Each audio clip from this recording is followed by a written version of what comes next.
বেলা ১২টায় চানখারপুলে নিরস্ত্র ছাত্র জনতার উপর চাইনিজ রাইফেলে মুহুর্মুহু গুলি ছুড়ছে পুলিশ। খোদ রাজধানীতে দিনে দুপুরে বৈষম্য বিরোধী ছাত্রদের ঢাকা টু লং মার্চ ঠেকাতে ভারী অস্ত্রশস্ত্রে বৃষ্টির মতো গুলি ছোড়া হয় নিরীহ ছাত্র জনতার উপর।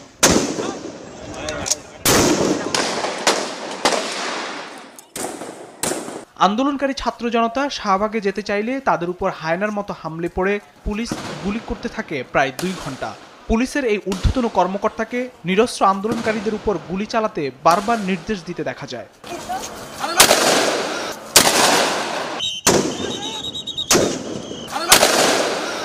পুলিশের ৪টি বিশেষ ইউনিটের কেউ একাধারে গুলি করছে, আবার কেউ আন্দোলনকারীদের পিছু হটাতে মারছে টিয়ার শেল ও সাউন্ড গ্রেনেড।